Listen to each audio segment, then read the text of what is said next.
ಪ್ರಗತಿಪರ ಸಂಘಟನೆಗಳ ಒಕ್ಕೂಟದಿಂದ ಮಾಧ್ಯಮಗೋಷ್ಠಿ.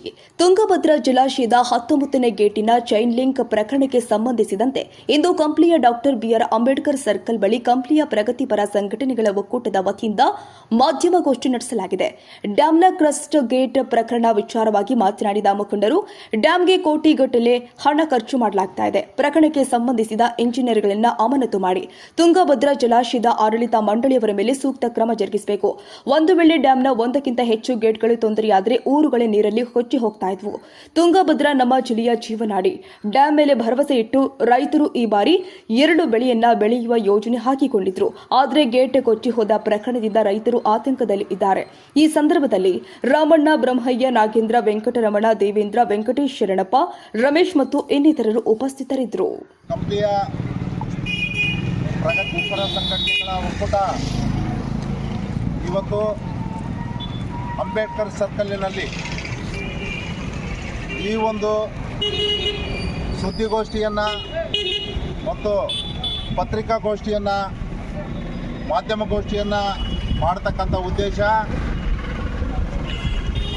ನಮ್ಮ 3 ಜಿಲ್ಲೆಗಳ ಜೀವನಾಡಿ ಕೊಪ್ಪಳ, ಬಳ್ಳಾರಿ, ರಾಯಚೂರು ರೈತರ ಜೀವನಾಡಿ, ಕೂಲಿ ಕಾರ್ಮಿಕರ ಜೀವನಾಡಿ ಮತ್ತು ಬಡವರ ಜೀವನಾಡಿ ಆಗಿರ್ತಕ್ಕಂಥ ತುಂಗಭದ್ರಾ ಡ್ಯಾಮು ಇವತ್ತು ನಮ್ಮೆಲ್ಲರ ಬದುಕನ್ನು ಹಸನ ಮಾಡ್ತಕ್ಕಂಥ ಡ್ಯಾಮ್ ಅಂತಲೇ ನಾವು ಅವತ್ತಿಂದ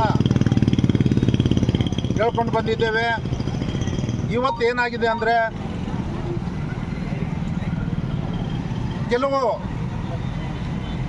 ಅಧಿಕಾರಿಗಳಿಂದ ಮತ್ತು ಇಂಜಿನಿಯರ್ಗಳಿಂದ ತುಂಗಭದ್ರಾ ಆಡಳಿತ ಮಂಡಳಿಯಿಂದ ಇವತ್ತು ಒಂದು ಹತ್ತೂರ ಚಾತುರ್ಯ ನಡೆದೋಗಿದೆ.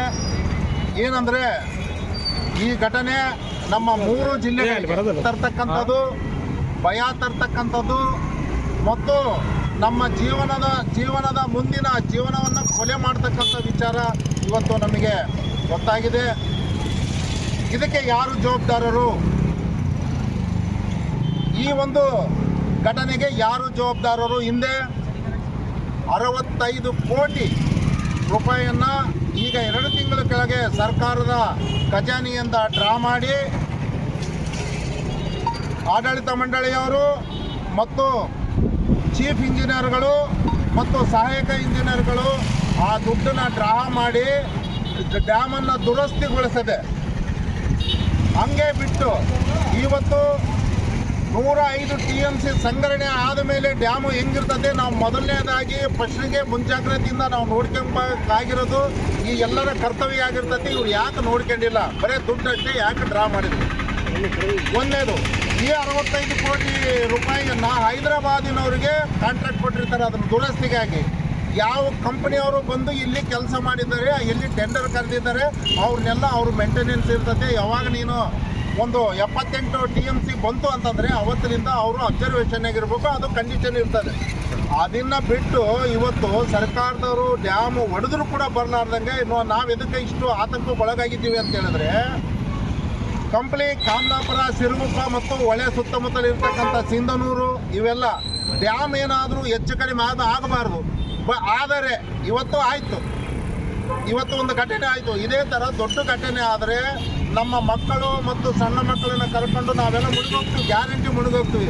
ಇಂಥ ಒಂದು ಪರಿಸ್ಥಿತಿಯಲ್ಲಿ ಸರ್ಕಾರಿ ಅಧಿಕಾರಿಗಳು ನಿರ್ಲಕ್ಷ್ಯ ವಹಿಸ್ತಾ ನಿಮ್ಮದು ಎಷ್ಟು ಸರಿ? ಸಾರ್ವಜನಿಕರು ಸುಮ್ಮನಿದ್ದಾರೆ ಅಂತಂದೇಳಿ ನೀವು ಇಷ್ಟೆಲ್ಲ ಮಾಡ್ತಾಯಿದ್ರು. ದುಡ್ಡು ತಗೊಂಡೋಗಿ ಮನೆಗೆ ಮಕ್ಕಂಡ್ರೆ ಇವತ್ತು MP ಅವರು ಹೇಳಿದರು, 2 ಇಂಜಿನಿಯರ್ಗಳು ಚೀಫ್ ಇಂಜಿನಿಯರ್ಗೆ ಆರಾಮಿಲ್ಲ, ಅಸಿಸ್ಟೆಂಟ್ ಇಂಜಿನಿಯರು 7 ತಿಂಗಳಾದರೂ ಆ ಡ್ಯಾಮಿನ ಕಡೆ ಮಕ್ಕ ನೋಡಿಲ್ಲ ಅಂತಂದರೆ ಹೆಂಗ್ರಿ ಮೇಂಟೈನ್ ಮಾಡ್ತಾ ಇದ್ದಾರೆ? ಸರ್ಕಾರ ಏನು ಮಾಡ್ತಾ ಇದೆ? ಜಿಲ್ಲಾಡಳಿತ ಏನು ಮಾಡ್ತಾ ಇದೆ? ಮತ್ತು DC ಮತ್ತು ಇಲ್ಲಿ ವಿಜಯನಗರದ DCಗಳು ಏನು ಮಾಡ್ತಾ ಇದ್ದಾರೆ? ಅಬ್ಸರ್ವೇಷನ್ ಆಗಿಲ್ಲ, ಅವರು ಸಂಬಳ ತಗೊಳ್ಳಲ್ಲ, ಜನರ ರಕ್ಷಣೆ ಅವ್ರಿಗೆ ಬೇಕಾಗಿಲ್ಲ. ಎಸ್ಪೆಷಲಿ ಕಂಪ್ಲೇರ ನಾವು ಯಾಕೆ ಆತಂಕಕ್ಕೆ ಒಳಗಾಗಿದ್ದೀವಿ ಅಂದರೆ ಕೋಟೆ ಮುಣುಗ್ತಾ ಇದೆ. ಎಲ್ಲರೂ ನಿನ್ನೆ ರಾತ್ರಿಯಲ್ಲಿ ಎದ್ದು ನಿಂತುಕೊಂಡು ಬ್ರಿಡ್ಜ್ ಹತ್ರ ಬಂದು ನಿಂತ್ಕೊಂಡಿದ್ದೀವಿ. ಏನಿದು ನಿಮ್ಮ ನಿರ್ಲಕ್ಷ್ಯ? ಯಾಕೆ ಹಿಂಗೆ ಮಾಡ್ತಾ ಇದ್ದೀರಿ? ನಿಮಗೆ ಜನರು ನೆಮ್ಮದಿ ಬೇಕಾಗಿಲ್ವಾ? ನೀವು ಓಟ್ ಹಾಕಿಸ್ಕೊಂಡು ಗೆದ್ದಿಲ್ವಾ? ಅದಕ್ಕೋಸ್ಕರ ಇವತ್ತು ನಮ್ಮ ಬೇಡಿಕೆ ಏನು, ಪ್ರಗತಿಪರ ಸಂಘಟನೆಯವರ ಬೇಡಿಕೆ ಏನಂತಂದರೆ ಆ ಇಬ್ಬರು ಇಂಜಿನ್ನ ಕೆಲಸದಿಂದನೇ ವಜಾಗೊಳಿಸಬೇಕು. ಆಮೇಲೆ ಜಿಲ್ಲೆ ಆಡಳಿತ ಮಂಡಳಿ ಏನೈತೆ, ತುಂಗಭದ್ರಾ ಆಡಳಿತ ಮಂಡಳಿ ಏನೈತೆ ಅದನ್ನು ಇವತ್ತು ಮೊಟಕು ಮಾಡಿ ಅವ್ರನ್ನ ಆಡಳಿತ ಮಂಡಳಿಯನ್ನೇ ತೆಗೆದು ಸರ್ಕಾರದ ವತಿಯಿಂದನೇ ಅದನ್ನು ಮೇಂಟೈನ್ ಮಾಡೋ ಥರ ಮಾಡಿ ಆಡಳಿತ ಮಂಡಳಿಯನ್ನೇ ವಜಾ ಮಾಡಬೇಕಂತಂದೇಳಿ ಬೇಡಿಕೆಯನ್ನು ಕೇಳ್ತಾ ಇದ್ದೀವಿ. ಇವಾಗ ಏನಾದರೂ ಆ ಇಂಜಿನಿಯರ್ಗಳನ್ನು ವಜಾ ಮಾಡಿಲ್ಲ ಅಂದರೆ ಬೇರೆ ಇಂಜಿನಿಯರ್ಗಳನ್ನ ಇವಾಗಿರೋ ಹೊಸ ಟೆಕ್ನಾಲಜಿ ಕಂಡಿರ್ತಕ್ಕಂಥ ಇಂಜಿನಿಯರ್ಗಳು ನೀವು ಹಾಕಿಲ್ಲ ಅಂತಂದರೆ ನಾವು ಮುಂದಿನ ದಿನಮಾನಗಳಲ್ಲಿ ಉಗ್ರ ಹೋರಾಟ ಮಾಡಬೇಕಾಗ್ತದೆ ಪ್ರಗತಿಪರ ಸಂಘಟನೆಗಳ ಒಕ್ಕೂಟದಿಂದ. ಅದೇ ರೀತಿ ಪ್ರತಿ ವರ್ಷವೂ ಹೇಳಿ 100 ಕೋಟಿ ಸ್ಯಾಂಕ್ಷನ್ ಆಯ್ತು, 500 ಕೋಟಿ ಸ್ಯಾಂಕ್ಷನ್ ಆಯ್ತು ಅಂತ ಜನಪ್ರತಿನಿಧಿಗಳು ಮತ್ತು ಅಧಿಕಾರಿಗಳು ಸುಳ್ಳು ಹೇಳಿ ನಮ್ಮ ಕಂಪ್ನಿ ಜನತೆಯನ್ನು ಮೋಸ ಮಾಡಿದ್ದಾರೆ. ಬಿರ್ಜನ ಯಾವತ್ತೋ ಎಷ್ಟೋ ಇಸ್ವೆ ಕಟ್ಟಬೇಕಾಗಿತ್ತು, ಪ್ರತಿ ವರ್ಷ ಬಂದಂಗೆಲ್ಲ 1 ಕೋಟಿ ಒಳಗೆ ಬಿಡ್ಕೊಂಡು ಹೋಗ್ತಾ ಇದೆ ಕೆಬ್ಬಣದ ಸಲಾಕೆಗಳು. ಆ 1 ಕೋಟಿ ಕಲಿಸಿದ್ರೆ ಇವತ್ತಿಗೆ 100 ಕೋಟಿ ಆಗ್ತಿತ್ತು, ಬ್ರಿಡ್ಜ್ ಆಗ್ತಿತ್ತು. ನಿಮಗೆ ನಾಚಿಗೆ ಬರಲ್ವಾ? ಸುಮ್ಮನೆ ಸಾರ್ವಜನಿಕರ ಹಣ ಪ್ರತಿ ವರ್ಷವೂ ನೀರಿಗೆ ಬಿಡ್ತಾ ಇದ್ದೀರಲ್ಲ. ನಿಮ್ಮ ಅಪ್ಪವ್ರು ಸಂಪಾದಿಸಿದ್ದ ಅಧಿಕಾರಿಗಳೇ. ಈ ಒಂದು ನಿಟ್ಟಿನಲ್ಲಿ ನಾವು ಹೇಳೋದಷ್ಟೇ, ನಾಳೆ ಏನಾದರೂ ಮತ್ತೊಮ್ಮೆ ಹೇಳೋದಷ್ಟೇ, ಆ ಇಂಜಿನಿಯರ್ಗಳನ್ನು ವಜಾ ಮಾಡಿಲ್ಲ ಅಥವಾ ಡಿಸ್ಮಿಸ್ ಮಾಡಿಲ್ಲ ಅಂತ ಹೇಳಿದ್ರೆ ನಾವು ನಿನ್ನೆ ರಾತ್ರಿ ನಡೆದ ಘಟನೆ ಈ ಭಾಗದ ಜೀವನಾಡಿ ಆಗಿರ್ತಕ್ಕಂಥ ತುಂಗಭದ್ರಾ ಒಂದು ಜಲಾಶಯದ 19ನೇ ಕ್ರಸ್ಟ್ ಗೇಟು ಮುರಿದು ಮುಚ್ಚಿ ಹೋಗಿರ್ತಕ್ಕಂಥ ಒಂದು ಘಟನೆ, ಹಿಂದೆಂದೂ ಡ್ಯಾಮ್ ಹುಟ್ಟಿದಾಗಲಿಂದ ನಡೆಯಲಾರತಕ್ಕಂಥ ಒಂದು ಘಟನೆ. ಯಾಕೆ ಈ ರೀತಿ ಆಗಿದೆ ಅಂತಂದರೆ, ಈ ಒಂದು ಯಾವಾಗ ಖರೀಫು ಮತ್ತು ರಬಿ ಅಂತಕ್ಕಂಥ 2 ಸೀಸನ್ಗಳಲ್ಲಿ ನೀರು ಬೆಳೆಗಳೆಲ್ಲ ಬಂದ ತಕ್ಷಣ, 2 ಬೆಳೆ ಆದ ತಕ್ಷಣ ನೀರು ಎಲ್ಲ ಸಂಪೂರ್ಣ ಕಡಿಮೆ ಆದಾಗ ರಿಪೇರಿ ಮಾಡ್ತಕ್ಕಂಥ ಒಂದು ಕೆಲಸ ಯಾವುದೇ ಒಂದು ಸರ್ಕಾರ ಇರ್ಬೋದು, ಇವತ್ತಿನ ದಿನ 2 ರಾಜ್ಯಗಳಿಗೆ ಸಂಬಂಧಪಟ್ಟಿರ್ತಕ್ಕಂಥ ಈ ಒಂದು ತುಂಗಭದ್ರಾ ಜಲಾಶಯ ಆ ಒಂದು ರಿಪೇರಿಗಳು ಎಲ್ಲೆಲ್ಲಿ ಏನಿದೆ, ಯಾವ ಸಾಮರ್ಥ್ಯದಲ್ಲಿದೆ, ಎಂಥ ಅದು ಏನು ಅಂತಕ್ಕಂಥ ನೋಡ್ತಕ್ಕಂಥ ಜವಾಬ್ದಾರಿ ಸಂಪೂರ್ಣ ಆ ಒಂದು ಜಲಾಶಯ ಮಂಡಳಿಗೆ 2 ಒಂದು ರಾಜ್ಯಗಳು ಇರ್ತಕ್ಕಂಥ ಒಂದು ಜವಾಬ್ದಾರಿ ಕೆಲಸ ಅದು. ಯಾಕಂತಂದರೆ ಸುಮಾರು 32-33 ಗೇಟ್ಗಳು, ಕ್ರಸ್ಟ್ ಗೇಟ್ಗಳು ಇರ್ತಕ್ಕಂಥ ಒಂದು ಜಲಾಶಯ ಅದು. 105-110 TMC ಸಾಮರ್ಥ್ಯ ಉಳಿರ್ತಕ್ಕಂಥ ಒಂದು ಜಲಾಶಯ ಅದು. ಅದು ಏನಾದರೂ ಒಂದೇ ಕೊಚ್ಕೊಂಡೋಗಿದೆ, ಏನಾದರೂ 3-4 ಗೇಟ್ ಕೊಚ್ಕೊಂಡೋಗಿದ್ರೆ ಇವತ್ತಿನ ಪರಿಸ್ಥಿತಿ ಕೆಳಭಾಗದಲ್ಲಿರ್ತಕ್ಕಂಥ ಒಂದು ಜನಸಾಮಾನ್ಯರು ಇರ್ತಕ್ಕಂಥ ವಾಸ ಮಾಡ್ತಕ್ಕಂಥ ಒಂದು ಪರಿಸ್ಥಿತಿಗಳೇನು. ಜೊತೆಗೆ ಈ ಭಾಗದಲ್ಲಿರ್ತಕ್ಕಂಥ ಈಗಾಗಲೇ ಪ್ರಕೃತಿ ವಿಕೋಪದಿಂದ ಬಂದಿರತಕ್ಕಂಥ ಒಂದು ಮಳೆಯಿಂದ ಇವತ್ತು ಸಾಕಷ್ಟು ಹೊಲಗಳು ಈಗಾಗಲೇ ನಾಟಿ ಆಗಿರ್ತಕ್ಕಂಥ ಈ ಭಾಗದಲ್ಲಿ ರೈತರು ಎಲ್ಲ ಮುಳುಗೋಗಿದ್ದು, ಎಲ್ಲ ಒಂದು ವಾರ 10 ದಿನ ನೀರಿನಲ್ಲಿ ಮುಳುಗಿ ಪಾಚಿ ಇರ್ತಕ್ಕಂಥ ಎಲ್ಲ ಬೆಳೆಗಳು ನಾಟಿ ಆಗಿರ್ತಕ್ಕಂಥವು ಮತ್ತೆ ಈಗ ನೀರು ಬಿಟ್ಟಿದ್ದಾರೆ. ಅಂದರೆ 2 ಬಾರಿ ಈ ರೀತಿ ಆದ ತಕ್ಷಣ ಪಾಪ ಮೋಟ್ರುಗಳು ಹೋಗ್ತಕ್ಕಂಥದ್ದೇನು, ಈ ರೀತಿ ಬೆಳೆಗಳು ನಾಶ ಆಗ್ತಕ್ಕಂಥದ್ದೇನು. ಅದೇ ರೀತಿ ಏನು ಈ ಬೆಳೆ ಬರ್ತ ಚರ್ಚೆಗಳ ಆಸೆಗಳು ಕೂಡ ಇಲ್ಲ, ಈಗ ಏನೇ ಒಂದು ನಿರೀಕ್ಷೆ ಇಲ್ಲ. ಈಗ ಇರ್ತಕ್ಕಂಥ ನೀರೆಲ್ಲ ಕೊಚ್ಕೊಂಡು ಹೋಗ್ತಾ ಇದ್ದಾವೆ. ಈಗೆಲ್ಲ ಇನ್ನು ಎಷ್ಟು ಮಟ್ಟಿಗೆ ನೀರು ಇರ್ತಾ ಅನ್ನೋದು ಗೊತ್ತಿಲ್ಲ. ಅದು ಅಂತ ಆದರೆ ಇನ್ನೊಂದು ಜೀವಕ್ಕೆ ಕುತ್ತಾಗಿರ್ತಕ್ಕಂಥ ರಾಮಣ್ಣವ್ರು ಹೇಳ್ದಂಗೆ ಈಗ ನಾವು ಬದುಕೋದೇ ಕಷ್ಟ ಆಗಿಟ್ಟಿದ್ದೀವಿ. 1 ಗೇಟ್ ಕೊಚ್ಚೋಗಿದ್ದರಿಂದ ಇನ್ನೊಂದು ಹೋಗಲ್ಲ ಅಂತ ಗ್ಯಾರಂಟಿ ಏನು, ಇನ್ನೊಂದು 2-3 ಹೋಗಲ್ಲ ಅಂತ ಗ್ಯಾರಂಟಿ ಏನು?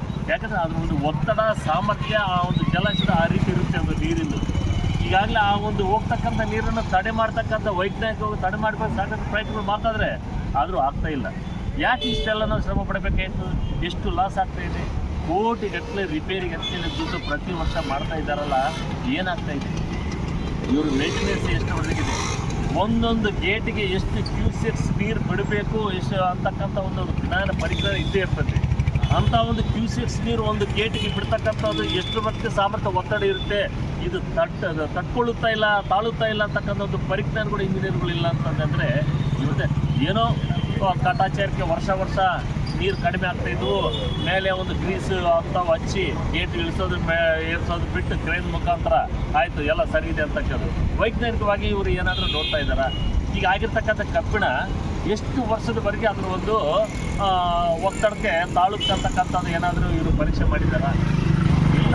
ಇವೆಲ್ಲ ಯಾವುದೇ ಒಂದು ರೀತಿ ಮಾತಾಡ್ತೇವೆ, ಸೈಂಟಿಫಿಕ್ ಆಗಿ ಏನೂ ಒಂದು ಇವರು ಮಾಡಿಲ್ಲ. ಹಾಗಾಗಿ ಇವತ್ತಿನ ಈ ಪರಿಸ್ಥಿತಿ ಬಂದಿದೆ. ನಿಜವಾಗ್ಲೂ ಈ ಒಂದು ಈ ಸರ್ಕಾರಗಳು ಮತ್ತು ಅಧಿಕಾರಿಗಳು ಈ ಈ ಒಂದು ನಡೀತಕ್ಕಂಥ ಒಂದು ಘಟನೆಗೆ ಅವರು ಜವಾಬ್ದಾರಿ ವಹಿಸಲೇಬೇಕು. ಸಂಬಂಧಪಟ್ಟ ಅಧಿಕಾರಿಗಳು ಸಸ್ಪೆಂಡ್ ಮಾಡಲೇಬೇಕು. ಅದಕ್ಕೆ ಈಗ ಏನು ಈ ಭಾಗದಲ್ಲಿ ರೈತರಿಗೆ ಏನು ನಷ್ಟ ಆಗ್ತಕ್ಕಂಥದ್ದು ಇಡೀ ಸರ್ಕಾರನೇ ಕಟ್ಕೊಡ್ಬೇಕಂತೇಳಿ ನಾವು ಆಗ್ರಹ ಮಾಡ್ತೇವೆ. ಪ್ರೆಸ್ ಗೇಟಲ್ಲಿ 33 ಪ್ರೆಸ್ ಗೇಟಲ್ಲಿ 19 ಪ್ರೆಸ್ ಗೇಟು ಒಂದು ಡ್ಯಾಮೇಜ್ ಆಗಿ ಚೈನ್ ಲಿಂಕ್ ಕಟ್ ಆಗಿ ಅದು ಅಲ್ಲೇ ಇದೆಯೋ ಅಥವಾ ನೀರಿಗೆ ಮತ್ತೆ ಕೊಚ್ಕೊಂಡು ಹೋಗಿದೆ ಗೇಟು ಗೊತ್ತಾಗಿಲ್ಲ ರೇಟು. ಈಗ ತಕ್ಷಣಕ್ಕೆ ಏನು 35,000 ಕ್ಯೂಸೆಕ್ಷನ್ ಆ ಗೇಟ್ ಒಂದರಿಂದನೇ ಬಿಟ್ಟಿದ್ದಾರೆ. ಮತ್ತು ಹಂತವಾಗಿ ಸುಮಾರು 2-2.5 ಲಕ್ಷ ನೀರನ್ನು ನದಿಗೆ ಬಿಡ್ತಾ ಇದ್ದಾರೆ. ಈ ಒಂದು ಕಾರಣಕ್ಕಾಗಿ ಈಗಾಗಲೇ ಹೇಳ್ದಂಗೆ ರೈತರು ಪಕ್ಕದ ಜಮೀನುಗಳಲ್ಲಿ ಈಗಾಗಲೇ 1 ವಾರದ ಕಾಲ ನೀರು ಹರಿದಿರೋದ್ರಿಂದ ಅಲ್ಲಿನ ಮೋಟ್ರುಗಳು ಮತ್ತು ಬೆಳೆ ನಾಶ ಆಗಿದೆ. ಮತ್ತು ಈಗ ನಿರಂತರ ಮತ್ತೆ 1 ವಾರ ಅಥವಾ 15 ದಿನಗಳ ಕಾಲ ಸುಮಾರು 65 TMC ನೀರನ್ನು ಖಾಲಿ ಮಾಡಿದ್ರೆ ಮಾತ್ರ ಆ ಗೇಟು ಪತ್ತೆ ಆಗ್ತದೆ ಮತ್ತು ರಿಪೇರಿಗೆ ಅನುಕೂಲ ಆಗ್ತದೆ ಎಂಬ ಒಂದು ಹೇಳಿಕೆ ಕೊಟ್ಟಿದ್ದಾರೆ. ಆದರೆ ಈ ರೈತರಿಗೆ ಏನು ಸಂತಸ ಇತ್ತು, 105 TMC ಶೇಖರಣೆ ಆಗಿತ್ತು, 2 ಬೆಳೆ ಆಗ್ತಾ ಇದೆ ಅಂತೇಳಿ ಏನು ಸಂತಸ ಇತ್ತು, ಅದು ಇವತ್ತು ನೀರಿನಿಂದನೇ ಕೊಚ್ಕೊಂಡು ಹೋಗಿದೆ. ಗೇಟ್ ಕೊಚ್ಕೊಂಡು ಹೋಗುವ ಮೂಲಕ ಅವರ ಕನಸು ಕೂಡ ಕಮರಿ ಹೋಗಿದೆ. ಈ ಒಂದು ಕಾರಣ ಏನಂದರೆ ಇಲ್ಲಿ ಅಧಿಕಾರಿಗಳ ನಿರ್ಲಕ್ಷ್ಯ. 1 ವರ್ಷಕ್ಕೆ ತುಂಗಭದ್ರಾ ನದಿಯ ರಿಪೇರಿಗಾಗಿ ಅಥವಾ ಅದರ ಮೇಂಟೆನೆನ್ಸ್ಗಾಗಿ ಸುಮಾರು 200 ಕೋಟಿ ಸರ್ಕಾರ ಬಿಡುಗಡೆ ಮಾಡ್ತದೆ. ಆದರೆ ಹೈದರಾಬಾದು ಕಂಪನಿಯವರು ಅಥವಾ ಅಲ್ಲಿನ ಸರ್ಕಾರ ಏನು ನಮ್ಮ 3 ರಾಜ್ಯಗಳಿಗೆ ಜೀವನಾಡಿ ಆಗಿರ್ತಕ್ಕಂಥ ಈ ತುಂಗಭದ್ರಾ ನದಿಯನ್ನು ಮೇಂಟೈನ್ ಮಾಡ್ತಕ್ಕಂಥ TB ಬೋರ್ಡು ಅಧಿಕಾರಿಗಳ ನಿರ್ಲಕ್ಷ್ಯದಿಂದ ಇವತ್ತು 1949 ಇಸ್ವಿಯಲ್ಲಿ TSP ಕಂಪನಿಯನ್ನು ಡ್ಯಾಮನ್ನು ಕಟ್ಟೋಕ್ಕೆ ಆ ಕ್ರಸ್ ಗೇಟ್ಗಳನ್ನು ಉತ್ಪಾದನೆ ಮಾಡಿತ್ತು. ಅದೇ ಕ್ರಸ್ ಗೇಟ್ ಇವತ್ತಿಗೂ ಹಂಗೆ ಇದೆ. ಅವಕ್ಕೆ ಯಾವುದೂ ರಿಪೇರಿ ಮಾಡ್ತಾ ಇಲ್ಲ, ಆಮೇಲೆ ಮೇಂಟೈನ್ ಮಾಡ್ತಾ ಇಲ್ಲ. ಅವಕ್ಕೆ ಮತ್ತೊಂದು ಪರ್ಯಾಯ ವ್ಯವಸ್ಥೆ ಕೂಡ ಆ ಕ್ರಸ್ ಗೇಟ್ಗಳನ್ನು ಅದರ ಒಂದು ಶಕ್ತಿ ಇದೆಯೋ ಇಲ್ಲ ಅಂತ ಒಂದು ಪರೀಕ್ಷೆ ಮಾಡ್ತಾ ಇಲ್ಲ. ಈ ಒಂದು ಕಾರಣಕ್ಕಾಗಿ ಇವತ್ತು ಆ ಕ್ರಸ್ ಗೇಟು ಕಳಚಿ ಬಿದ್ದಿದೆ. ಈಗ ಅದ್ರ ಮೂಲಕ 35,000 ಕ್ಯೂಸೆಕ್ಸ್ ನೀರು ಹರಿಬಿಡಲಾಗ್ತದೆ. ಅದರ ಒಂದು ಫೋರ್ಸಿಗೆ ಪಕ್ಕದ ಕ್ರಸ್ ಗೇಟ್ಗಳು ಕೂಡ ಡ್ಯಾಮೇಜ್ ಆಗ್ಬೋದು. ಆ ಕ್ರಸ್ ಗೇಟ್ ಇಲ್ಲೋದ್ರಿಂದ ಆ ಒಂದು 19ನೇ ಏನು ಕ್ರಸ್ ಗೇಟ್ ಮೂಲಕ ಹಾದು ಹೋಗ್ತಕ್ಕಂಥ ನೀರು ಪ್ರೆಜರ್ಗೆ ಏನಾದರೂ ಆ ತಡೆಗೋಡೆ ಏನಿದೆ ಅದು ಕೂಡ ಮುರಿದು ಹೋಗೋ ಸಂದರ್ಭ ಕೂಡ ನಾವು ಆತಂಕಗೊಳಗಾಗಿದ್ದೀವಿ. ಹಾಗಾಗಿ ನಮ್ಮ ಏನು ಆ ಕಡೆ ಭಾಗ ಕೊಪ್ಪಳ ಭಾಗದ ಎಲ್ಲ ನದಿಯ ದಡೆಯ ಹಳ್ಳಿಗಳು ಮತ್ತು ನಮ್ಮ ಬಳ್ಳಾರಿ ಜಿಲ್ಲೆ, ರಾಯಚೂರು ಜಿಲ್ಲೆ ಈ ದಂಡೆಯ ಏನು ಹಳ್ಳಿಗಳು ಮುಳುಗುವ ಸಂದರ್ಭ ನಾವು ಆತಂಕಕ್ಕೊಳಗಾಗಿದ್ದೀವಿ. ಹಂಗಾಗಿ ಎಲ್ಲ ಸರ್ಕಾರಗಳು ಏನು ತೆಲಂಗಾಣ ಮತ್ತು ಆಂಧ್ರ ಮತ್ತು ಕರ್ನಾಟಕ ಸರ್ಕಾರಗಳು ಕೂಡಲೇ ಕ್ರಮ ವಹಿಸಬೇಕು. ಇಲ್ಲಿ ತಂಡಗಳನ್ನು ರಚನೆ ಮಾಡಿ ಇಮಿಡಿಯೇಟ್ ಆಗಿ ಆ ಕ್ರಸ್ ಗೇಟನ್ನು ಬಂದ್ ಮಾಡ್ತಕ್ಕಂಥ ಕೆಲಸ ಮಾಡಬೇಕಂತೇಳಿ ನಾನು ಒತ್ತಾಯ ಮಾಡ್ತೀನಿ.